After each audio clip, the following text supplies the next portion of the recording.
Recording start. મેં last time શું વાત કરી હતી? મેં લાસ્ટ ટાઈમ તમને એવી રીતના વાત કરી હતી કે 4 જૂન સુધી બધું મિક્સ પિક્ચર છે. એટલે 4 જૂન સુધી તમારા લોકોએ બહુ વેઇટ કરવો પડશે.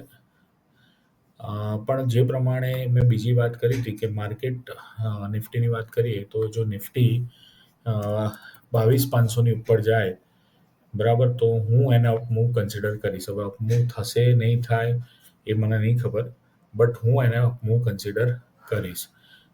જો જે પ્રમાણે છે 22,500ની ઉપર એનું ક્લોઝિંગ આવ્યું છે બરાબર. ગઈકાલે પણ એનું ક્લોઝિંગ હતું, બટ એ 22,500ની 2ની હતું. એટલે 2 દિવસ 22,500ની ઉપર જાય તો હું તો એને અપ મૂવ કન્સિડર કરીને હવે હું તો આની અંદર આગળ વધવાનો છું.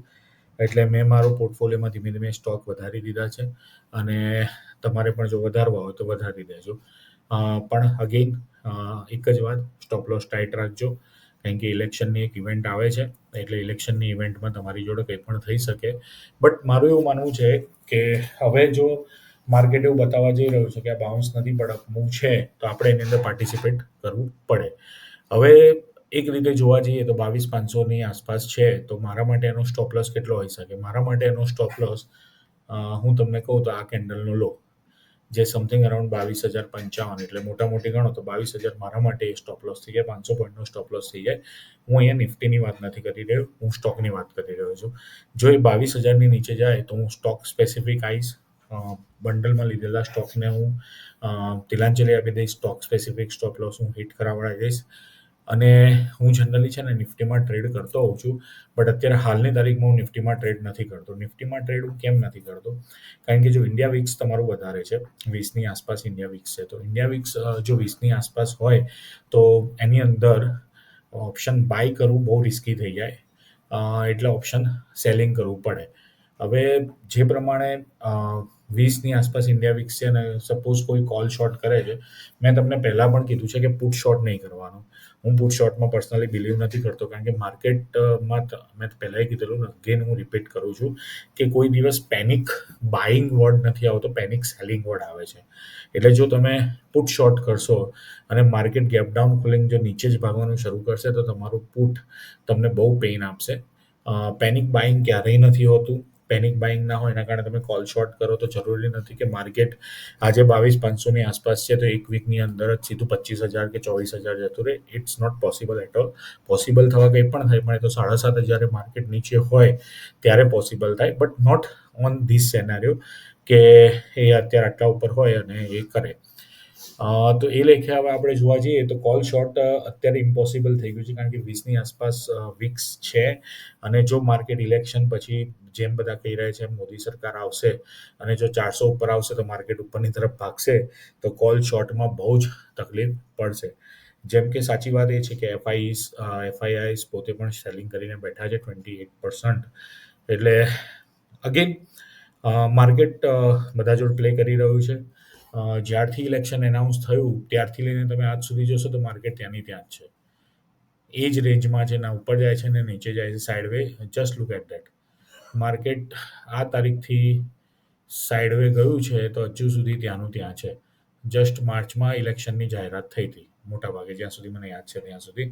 ત્યારથી લઈને માર્કેટ, અને મેં તમને લાસ્ટ વિડીયોમાં પણ કીધું અને હજુ પણ મારે એવું ફર્મલી બિલીવ છે કે માર્કેટ સાઇડવે ટુ બિયરિશ રહેશે. છતાં પણ માર્કેટમાં કેન્ડલ સ્ટિક જો તમને એવું બતાવતી હોય કે ભાઈ ના હું ઉપર જઈ રહ્યો છું, તો પછી આપણે પાર્ટિસિપેટ કરવું પડે. આપણે શાંતિથી બેસી ના રહેવાય, કારણ કે કદાચ એક પોસિબિલિટી થાય માર્કેટ ઉપર એક સારો એવો બુલ રન આપે અને તમે લેફ્ટ આઉટ ફિલિંગ કરો, એના કરતાં માર્કેટમાં હવે પાર્ટિસિપેશન કરવાનું ચાલુ કરો. લાસ્ટ ટાઈમ મેં કીધેલું કે ફૂલ સ્ટ્રેન્થ સાથે ના આવો, but now try to make full strength, but bottom સ્ટોકમાં, નોટ ઓન ટોપ સ્ટોક. મેં જેમ કે પીએસયુઝ છે તો પીએસયુઝ અત્યારે બહુ જ ભાગી રહ્યા છે, બટ પીએસયુની અંદર ખરેખર ટ્રેડ કરવું બહુ અઘરું થઈ જાય છે. બટ લુક એટ, મેં તમને નિફ્ટી ફાર્મા કીધેલું લાસ્ટ ટાઈમ, તો સી નિફ્ટી ફાર્મા. જો નિફ્ટી ફાર્મા સી આપણે વાત કરી ત્યારે સમથિંગ અરાઉન્ડ આની આસપાસ હતો, અને જો એને મુવમેન્ટ સ્ટાર્ટ કરી હતી નિફ્ટી ફાર્મા ઉપરની તરફ, તો એ એક સારું છે. બીજું તમે જોશો તો નિફ્ટી આઈટી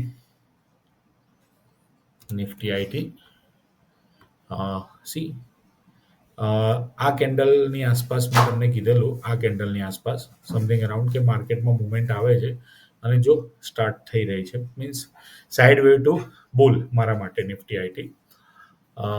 પછી આ વખતે હું તમને એક એક્સ્ટ્રા જોઉં છું એ છે નિફ્ટી એફએમસીજી. નિફ્ટી એફએમસીજી સી એ બહાર આવી ગયું, એક બ્રેકઆઉટ આપ્યું છે, બ્રેકઆઉટ આપીને સાઇડવે જઈ રહ્યું છે અને નિફ્ટી એફએમસીજીમાં ઘણા બધા લાર્જ કેપના સ્ટોક છે તો એની અંદર તમે એન્ટ્રી કરી શકો છો. Nifty bank, Nifty bank again side wave to bullish 100ની મૂવિંગ એવરેજને સપોર્ટ આપીને ઉપર જાય છે. હવે ઉપર કેટલું મેન્ટેન કરે છે I don't know, but Nifty બેંકના અમુક સ્ટોક ખરેખર બહુ સારા છે જે લોંગ રન માટેના છે. કોટક બેંક છે, એચડીએફસી બેંક છે, બરાબર, એ ઘણા સારા છે જેની અંદર તમે જઈ શકો છો. અને પીએસયુ તો ભાઈ શું ભાગે છે.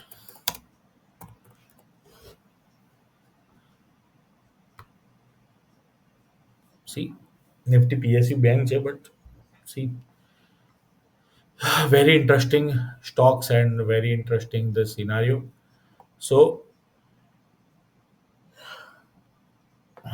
let's see anything or maybe left. Yes, Nifty auto, Nifty ઓટોની અંદર અમુક સ્ટોક ખરેખર બહુ સારા છે. જો નિફ્ટી ઓટો તો સીધે સીધું 20ની મૂવિંગ એવરેજને પકડીને ઉપર જઈ જ રહ્યું છે. અમુક સ્ટોક ખરેખર સારા છે. અને હા, બાલકૃષ્ણ ઇન્ડસ્ટ્રીઝ, બાલકૃષ્ણ ઇન્ડસ્ટ્રીઝ કેમ આટલું વધ્યું? તમને કદાચ ખ્યાલ હશે તો બાલકૃષ્ણ ઇન્ડસ્ટ્રીઝ ટ્રેક્ટરના ટાયર બનાવતો સ્ટોક છે. તો અત્યારે મે મહિનો આવ્યો અને ફોરકાસ્ટ થયું છે કે ચોમાસું બહુ સારું રહેશે, એટલે એગ્રીકલ્ચરને લગતા સ્ટોક્સ પર તમારે સારું એવું ધ્યાન આપો અને one of that is Balkrishna industries. અને છેલ્લા 4 દિવસમાં ભાઈએ 2500થી 3000ની જમ્પ મારી, something around 20%. It's really nice. તો નિફ્ટી ઓટો તમે જોઈ લીધું, એના સ્ટોક સારા ચાલે છે. Nifty commodity, FMCG, Nifty healthcare. તો અલ્ટિમેટલી જો હું તમને કહું તો નિફ્ટી મીડિયા, હા રે Nifty media sorry, Nifty IT, Nifty pharma, Nifty FMCG એની અંદર અને આ નિફ્ટી ઓટોના અમુક સ્ટોક, બરાબર, પણ બધી વસ્તુમાં સ્ટોપ લોસ ટાઈટ રાખજો, બરાબર. અને એની સાથે ટ્રેડિંગ, હેપી ટ્રેડિંગ કરજો, શાંતિથી ટ્રેડિંગ કરજો. ઇલેક્શનના રિઝલ્ટ સુધી કોઈને કશી ખબર નથી પડતી કે માર્કેટમાં શું થઈ રહ્યું છે કે શું થવાનું છે. બટ મેં મારું એક પર્સનલી બિલીફ બનાવ્યું હતું કે 22,500ની ઉપર જશે તો હું મારી પોઝિશન સાઇઝ વધારીશ. એટલે 22,500ની ઉપર મેં મારી પોઝિશન સાઇઝ વધારી છે. 22,000ની નીચે જશે માર્કેટ તો હું મારી પોઝિશન સાઇઝ ઘટાડી દઈશ. એટલે જેના સ્ટોપ લોસ ઉડતા હશે એના સ્ટોપ લોસ હું ઉડાડી દઈશ. Okay, so happy trading.